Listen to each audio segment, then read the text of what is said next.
देखो अभी हम लोग को ओम्स लॉ के बारे में पढ़ना है, ठीक है। अब ओम्स लॉ में एक एक्सपेरिमेंट था, केस बेस्ड क्वेश्चन में आने का चांसेस है। एक्सपेरिमेंट क्या था, तो हम लोग क्या करेंगे, पहले एक सर्किट बनाएंगे, ठीक है। ये मेरा सर्किट बन गया। इसमें क्या क्या था, एक प्लेन सर्किट में एक रेसिस्टेंस लगाए थे, एक यहाँ पावर सोर्स इसका जगह हम छोड़े हुए हैं, एक यहाँ पे क्या लगा देंगे हम लोग, स्विच लगा देंगे। यहाँ पे क्या लगाएंगे, याद करो, एमीटर लगाए थे। एमीटर क्या नापता है, करंट नापता है। और यहाँ पे क्या लगाए थे हम लोग, वोल्ट मीटर लगाए थे, ठीक है। अब हाइपोथेटिकल कंडीशन दे रहे हैं कि हम लोग ने यहाँ पे 1 वोल्ट का बैटरी यूज किए और उस पे ना 2 एम्पियर का करंट गया, सपोज हाइपोथेटिकल है। तो वो एक्सपेरिमेंट में क्या देखा कि जैसे यहाँ पे हम लोग वोल्टेज रख रहे हैं, ठीक है, वोल्ट, और यहाँ पे क्या रख रहे हैं, एम्पियर, कि 1 वोल्ट का बैटरी लगाएं तो 1 एम्पियर का करंट आया। कोई एक्सपेरिमेंट होगा तो उसमें ऐसा वैल्यू आएगा, इधर आएगा 1 वोल्ट, इधर कितना देगा, 1 एम्पियर। अगर यहाँ पे हम लोग 2 वोल्ट का बैटरी लगा दिए, यहाँ पे हम लोग बैटरी को चेंज किए और कितने वोल्ट का लगा दिए, 2 वोल्ट का बैटरी लगा दिए, ठीक है।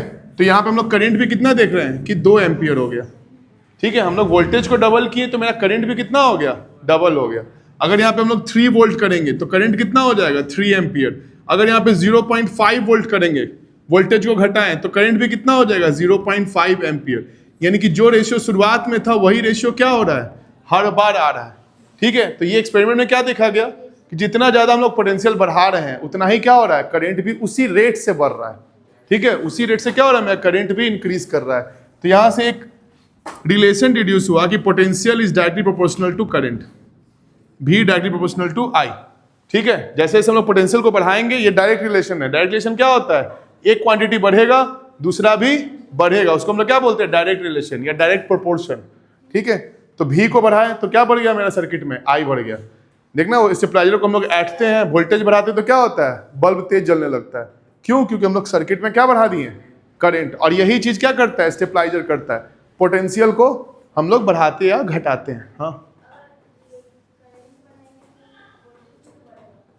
करंट किस पे डिपेंड करता है तेजा भाई, पोटेंशियल पे। पोटेंशियल रहेगा तो करंट रहेगा, ठीक है। इसीलिए देखो आगे क्या लिखा गया हुआ है, पोटेंशियल। तो पोटेंशियल को बढ़ाएंगे तब करंट बढ़ेगा या घटेगा, ठीक है। तो इसी से क्या निकला, इसी से रिलेशन निकला कि इन ओमिक कंडक्टर, अब ये बताएंगे क्या होता है in ohmic conductor, applied potential, जो पोटेंशियल हम लोग अप्लाइड करते हैं, applied potential and current are in direct proportion, ठीक है। ओम्स लोग क्या बोलते हैं कि किसी कंडक्टर में पोटेंशियल डिफरेंस और करंट में कैसा रिलेशन होता है, डायरेक्ट प्रोपोर्शन का रिलेशन होता है। और उसके नीचे ऐसा लिख देना। अब लैंग्वेज को तुम अपने हिसाब से चेंज कर सकता है। In a circuit applied current is directly proportional to applied potential, लेकिन ये चीज जरूर लिखना, ठीक है, बॉक्स बना के, भी डायरेक्टली प्रोपोर्शनल टू आई। अब हम लोग पढ़ते हैं ना, जब भी प्रोपोर्शन हटाना रहता है हम लोग क्या करते हैं, एक कांस्टेंट से मल्टीप्लाई करते हैं। तो इधर भी क्या करेंगे हम लोग, एक कांस्टेंट से मल्टीप्लाई करेंगे और यहाँ पे क्या डाल देंगे, आर डाल देंगे, ठीक है। कांस्टेंट क्या डालें, क्योंकि जो बनाया था उनका मन था कि आर डाल देते। हाँ, रेसिस्टेंस भी यहाँ पे आर डालें, इसके बाद रेसिस्टेंस ही उसको बताएंगे। तो यहाँ पे कांस्टेंट क्या डालें, आर डालें। तो ये क्या हो गया, V is equal to I R. अब यहाँ पे आर का मतलब क्या हुआ, रेसिस्टेंस, ठीक है, ऑफ सर्किट, जो सर्किट है उसके रेसिस्टेंस पे। क्योंकि देखा गया कि सर्किट के पे जो मटेरियल हम लोग यूज कर रहे हैं उस पे ये वैल्यू डिपेंड कर रहा है। अगर हम लोग रेसिस्टेंस को बढ़ा दे रहे हैं, कुछ ऐसा वायर ले रहे हैं जिसका रेसिस्टेंस क्या है, ज्यादा है, तो उसमें क्या है, करंट का वैल्यू कम आ रहा है। अगर हम लोग सिल्वर का वायर ले लिए तो उसमें करंट का वैल्यू क्या आ रहा है, सबसे मैक्सिमम आ रहा है। तो इसलिए हम लोग इसको क्या बोले कि आर फॉर रेसिस्टेंस। तो अगर कोई पूछेगा तुमसे रेजिस्टेंस होता क्या है, तो हम लोग लिख सकते हैं ना V बाई आई। रेजिस्टेंस क्या होता है, ratio of potential and current in a circuit. किसी सर्किट में कितना पोटेंशियल देने पे क्या करंट आ रहा है, उस रेशियो को हम लोग क्या बोलते हैं, आर बोलते हैं। हम तुमको 100 रुपया दिए, तुम हमको एक ही चिकन दी, ठीक है। हम किसी को 100 रुपया दिए, हमको 250 ग्राम चिकन दिया, तो यहाँ पे रेजिस्टेंस क्या हो गया मेरा, कम हो गया, ठीक है। हम ज्यादा पैसा खर्चा कर, हमको मिल रहा है कम। वही चीज यहाँ पे है, यहाँ पे हम लोग पोटेंशियल अप्लाई किए, उस पर कितना करंट मिल रहा है, ये क्या बताता है, इस रेशियो को हम लोग क्या बोलते हैं, रेसिस्टेंस।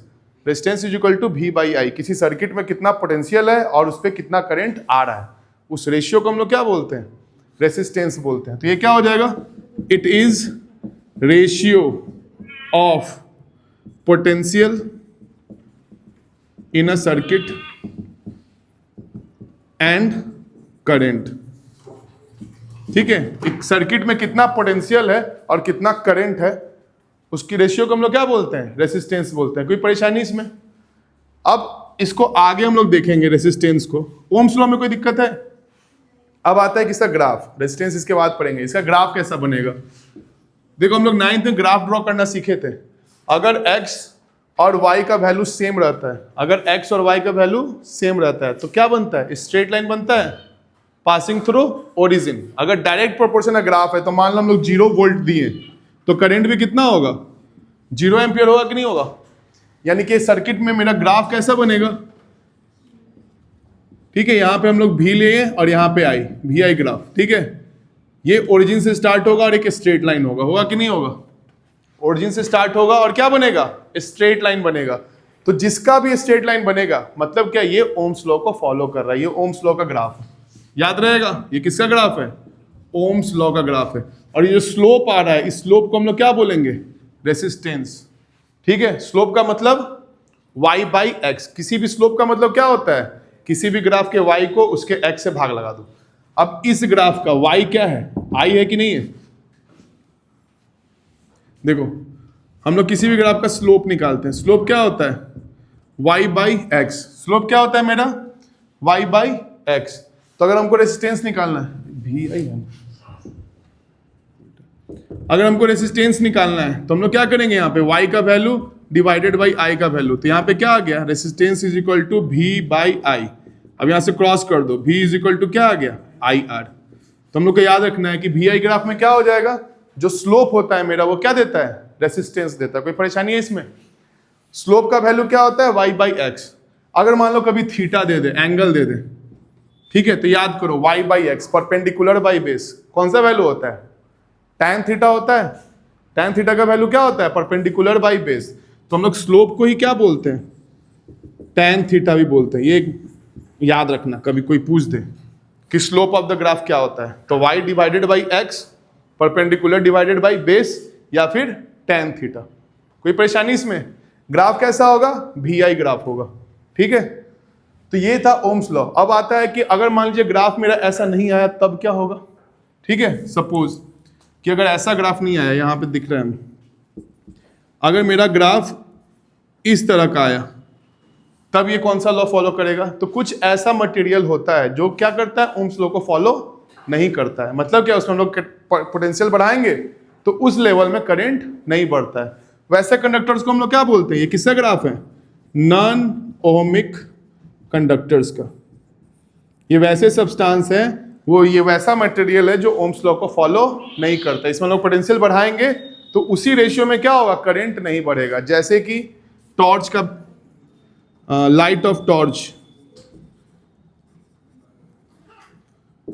जो टॉर्च हम लोग लाइट देखते हैं वो, उसका डायोड, पीएन जंक्शन, ये सब कुछ इसका एग्जांपल है जो हम लोग को याद कर लेना है। ये सब क्या करता है, फॉलो नहीं करता। ओम्स लॉ कौन फॉलो करेगा, जितना भी कंडक्टर्स हम लोग यूज करते हैं, सिल्वर, कॉपर, ये सारा क्या करेगा, ओम्स लॉ को फॉलो करेगा। तो इतना जो बोर्ड पे लिखे याद रहेगा। किसी भी ग्राफ में भी और आई क्या होता है, डायरेक्ट रिलेशन में होता है। जैसे जैसे हम लोग पोटेंशियल बढ़ाएंगे वैसा वैसा क्या बढ़ेगा, करंट बढ़ेगा। इसका ग्राफ क्या होगा, एक स्ट्रेट लाइन रहेगा जो कि एक्स एक्सिस के साथ सर्टेन एंगल पे इंक्लाइंड होगा। इसको हम लोग क्या बोलते हैं, स्लोप ऑफ ग्राफ, जो क्या देता है, रेसिस्टेंस देता है। अभी यहाँ पे हम लोग क्या लिखे हैं, भी directly proportional to I. Proportionality हटाने के लिए यहाँ पे क्या डाल दिए, एक कांस्टेंट डाले जिसको बोलते हैं आर, रेसिस्टेंस।